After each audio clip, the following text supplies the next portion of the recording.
എന്താ ഇവിടെ നിന്ന് കളഞ്ഞത്? ഇവിടെ നിന്നാലും പ്രസാദം കിട്ടുമല്ലോ. ദേവി തൊഴണ്ടേ? എന്നേ തൊഴുത് കഴിയും. കള്ളം. ഗോപിയേട്ടൻ ക്ഷേത്രത്തിൽ കയറിയില്ലല്ലോ. എന്റെ ദേവിയെ തൊഴാൻ ക്ഷേത്രത്തിൽ കയറേണ്ട ആവശ്യമില്ലെന്നാ പറഞ്ഞത്. ദേവി നേരെ മുന്നിൽ നിൽക്കുന്നല്ലോ. ഈ ചേട്ടൻ എപ്പോഴും ഒരു തമാശയാ. തമാശയല്ല, ഹൃദയം നിറയെ നീയാണ്. മറ്റൊരു ദേവിക്കും ഇവിടെ ഇടമില്ല. ഈ അവസ്ഥയിൽ എന്നെ കണ്ടാൽ ദേവി എന്നോട് പിണങ്ങില്ലേ? അയ്യോ, ഈ ചേട്ടനെ കൊണ്ട് ഞാൻ കുഴങ്ങി. നമുക്ക് പോകാം. ഇനി ഇവിടെ നിന്ന ചേട്ടൻ എന്നെ സാക്ഷാൽ ദേവിയാക്കി കളയും.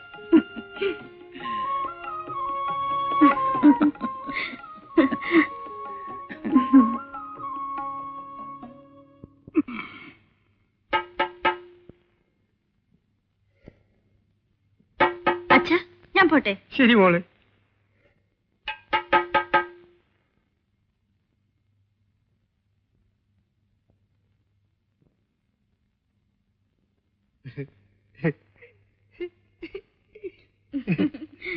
എന്താ ചെല്ലപ്പ, ഇന്ന് ചൂണ്ടിടാൻ പോയില്ലേ? ഇപ്പൊ പോവും. ഞാൻ സുധയെ കാണാൻ നിന്നതാ. എന്താ കാര്യം? ഒന്നുമില്ല, വെറുതെ കാണാൻ. പോട്ടെ.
എന്താ അച്ഛാ ഇത്?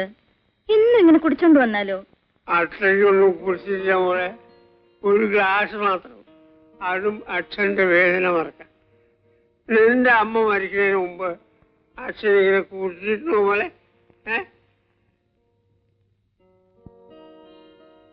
വരൂ അച്ഛാ.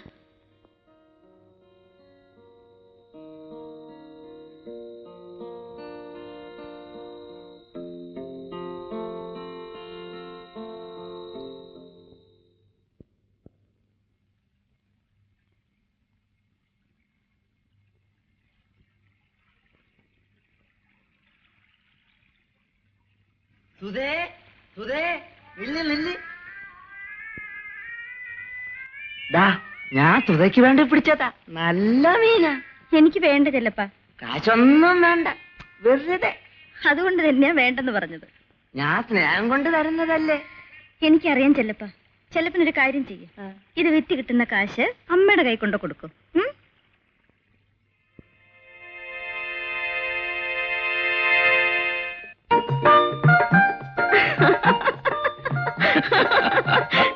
ഒന്നും പോ ചേട്ടാ.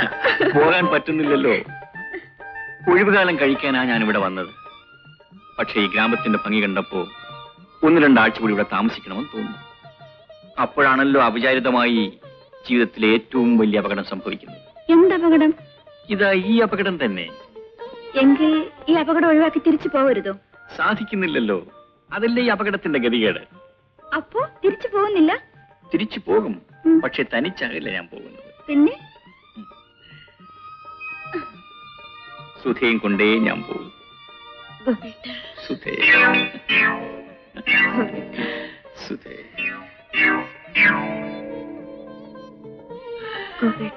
സുധേ.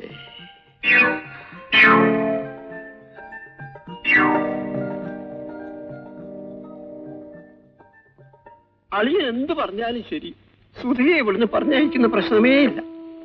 മരിക്കുന്നത് വരെ എനിക്ക് അവളെ കണ്ടുകൊണ്ടിരിക്കണം. അതിനുശേഷം അവളെ കൊണ്ടുപോയിക്കോ. അവിടെയാകുമ്പോ അവളുടെ അമ്മായി ഉണ്ടല്ലോ. പ്രായമായ പെൺകുട്ടികൾക്ക് അച്ഛൻ മാത്രം പോരാ. അതെനിക്കറിയാം. എങ്കിലും എന്റെ മോളില്ലാതെ എനിക്ക് ജീവിക്കാനാവില്ല. എന്റെ കല്യാണി മരിച്ച ദുഃഖം പോലും ഞാൻ മറക്കുന്നത് എന്റെ മോളുള്ളതുകൊണ്ടാ.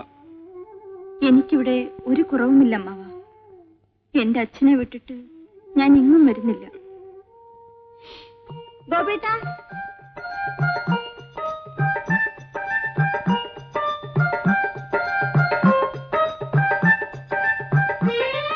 എന്താ സുഖേ? ഒന്ന് കാണാൻ. ഇന്ന് രാവിലെ നമ്മൾ കണ്ടതല്ലേ? എനിക്ക് എപ്പോഴും കാണണം, കണ്ടുകൊണ്ടേയിരിക്കുന്നു.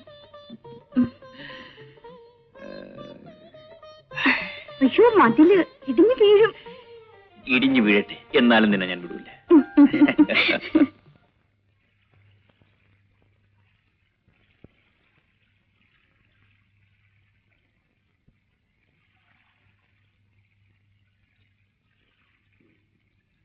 ചെല്ലപ്പ,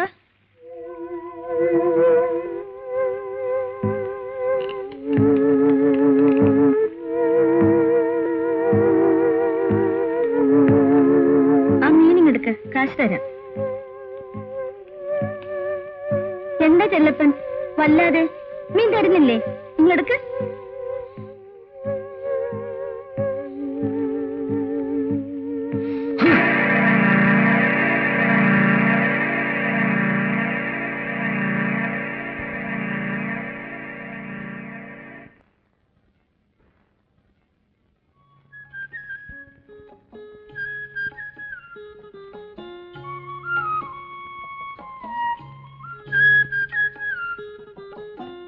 എന്റെ പിറന്നാളാണ്. ഇതാ പായസം.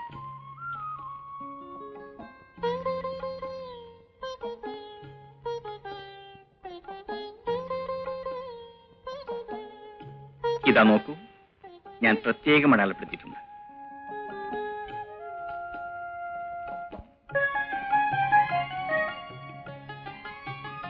ഇതാ എന്റെ പിറന്നാൾ സമ്മാനം. മനോഹരമായിരിക്കുന്നു. മരണം വരെ ഇത് ഞാൻ സൂക്ഷിക്കും. അപ്പൊ എന്നെയോ? പോ ചേട്ടാ.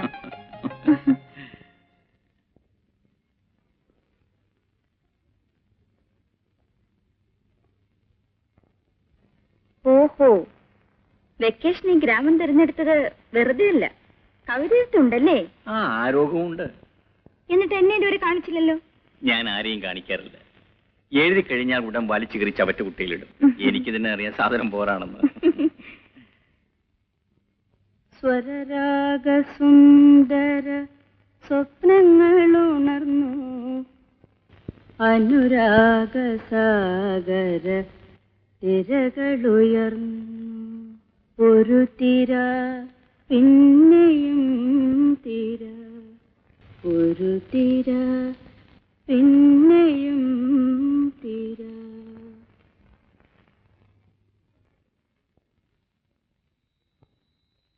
മരരെ,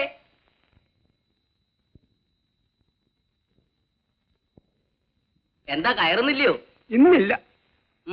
അതെന്താ? വീട്ടിലെത്താൻ തിടുക്കുണ്ട്.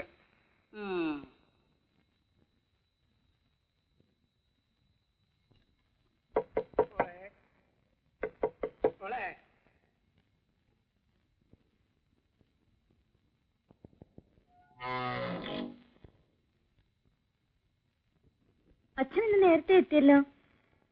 അതെ മോളെ.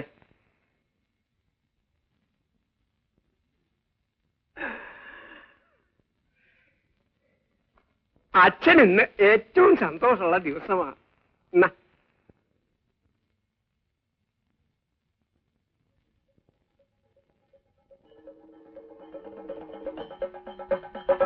ഇലഞ്ഞിക്കൽ ഭഗവതിയുടെ പട്ടും പണവുമാ മോളെ. ഒരുപാട് പേര് മത്സരിച്ചു വീറോടെ. എങ്കിലും അച്ഛൻ ജയിച്ചു മോളെ.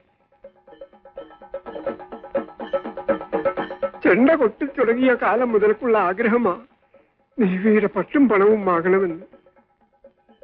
ഇത്തവണ ഭഗവതി അച്ഛനെ അനുഗ്രഹിച്ചു മോളെ.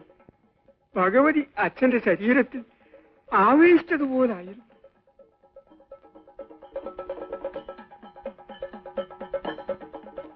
അച്ഛന്റെ ആഗ്രഹം നിറവേറി മോളെ. പക്ഷേ ഇത് കാണാൻ എന്റെ അമ്മ ഒരു പക്ഷേ മോളിലിരുന്ന് അവളിത് കാണുന്നുണ്ടാവും. ഇല്ലേ മോളെ? അച്ഛ, ചോറ് കൊണ്ടിട്ടെ അച്ഛ.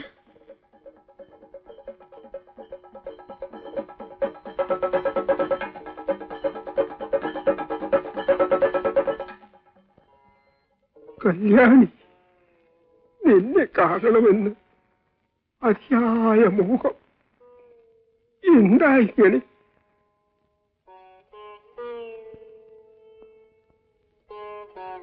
അച്ഛ,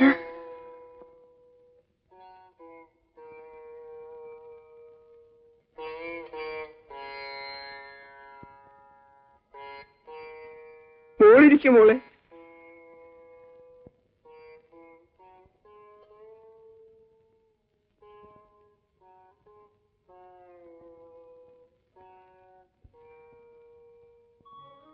വേണ്ട, അച്ഛൻ കഴിക്കും, ഞാൻ പിന്നെ കഴിച്ചു. വാതുറക്ക് മോളെ. മോള് കുഞ്ഞായിരിക്കുമ്പോ അച്ഛൻ ഇതുപോലെ തന്നതാ.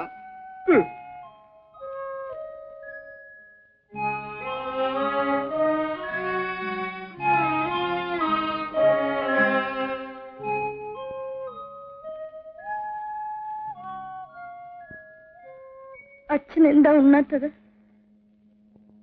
വേണ്ട മോളെ, അച്ഛനിപ്പോ വിശപ്പ് തോന്നുന്നില്ല.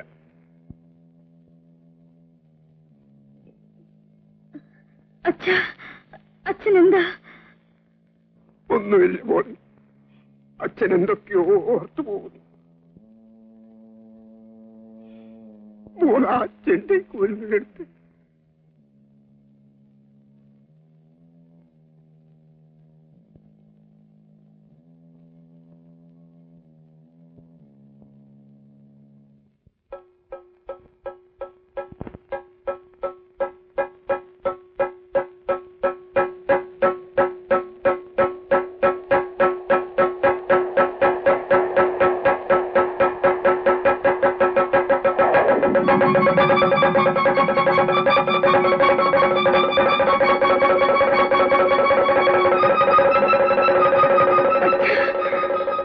ഒന്നുമില്ല മോളെ.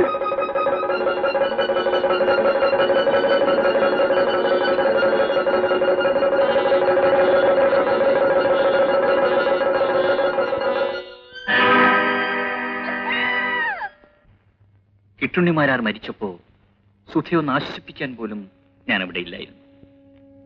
എന്റെ അച്ഛൻ അസുഖം കൂടുതലായതുകൊണ്ട് ഞാൻ നാട്ടിൽ പോയി. തിരിച്ചു വന്ന് ഞാൻ സുധയെ അന്വേഷിച്ചു. അമ്മാവൻ വന്ന് നിർബന്ധമായി എന്നെ കൂട്ടിക്കൊണ്ടുപോയി. ഒറ്റയ്ക്ക് എന്തിനാണ് താമസിക്കുന്നത് എന്നാണ് ചോദ്യം. എന്താണ് കാരണം പറയുക? പോകുന്നതിന് മുൻപ് ഒന്ന് കാണാനെങ്കിലും ഒരു വാക്ക് പറയാനെങ്കിലും ഞാൻ അന്വേഷിക്കാത്ത സ്ഥലമില്ലായിരുന്നു. വീടറിയാമായിരുന്നെങ്കിൽ ഞാൻ അവിടെ വരുമായിരുന്നു.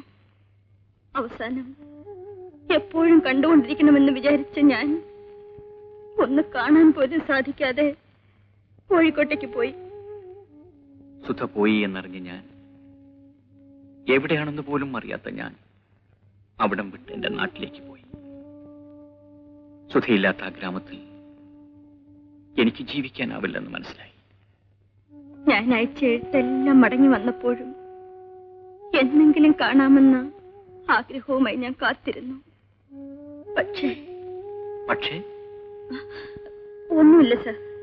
ഡിക്റ്റേഷൻ. ആ, എവിടെയാ നിർത്തിയത്? Your cooperation solicited. Sincerely yours. By the by, സുധയുടെ ഭർത്താവിന് എവിടെയാ ജോലി? സ്റ്റേറ്റ് ബാങ്കിലെ അക്കൗണ്ടന്റ് ആണ് സാർ. ഞാൻ പോയിക്കട്ടെ സാർ. ശരി.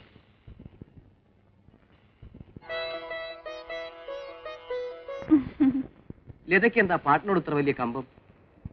ഇതും തൂക്കിയാണല്ലോ നടപ്പ്. വീട്ടിൽ തോൺ ചെയ്താൽ ചേട്ടൻ ദേഷ്യപ്പെടും. അത് കൊള്ളാം.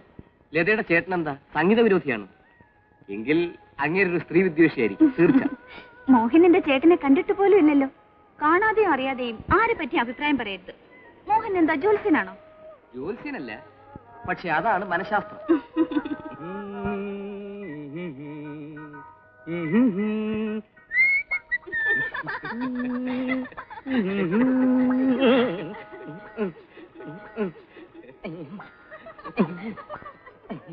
കുഞ്ഞേ വല്ലവും തരണേ.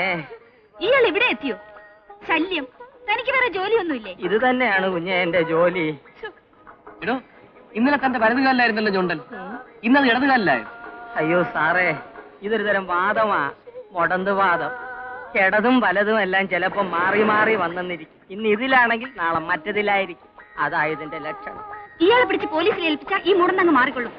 ഇന്നേ വരെ പോലീസുകാർ മുടന്ത് മാറ്റിയ ചരിത്രമില്ല കുഞ്ഞെ. മുടന്തുണ്ടാക്കാനാണെങ്കിൽ അവര് വിചാരിച്ചാ സാധിക്കും. ഒന്ന് നിർത്തണോ? അപ്പോ കാശ് തന്നാ എന്റെ ശല്യം ഉണ്ടാവൂല. പിന്നെ ഈ വഴിക്കൊന്നും എന്നെ കാണുകയുമില്ല.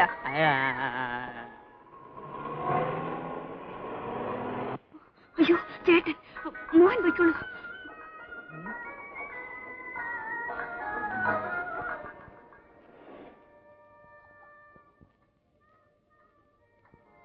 ചേട്ടൻ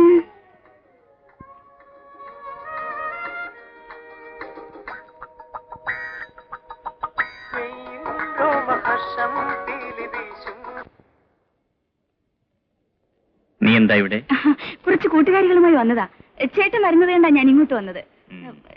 ചേട്ടൻ ഇവിടെ? ഞാൻ കുറച്ച് കാറ്റ് കൊള്ളാമെന്ന് കരുതി വന്നു. വരൂ.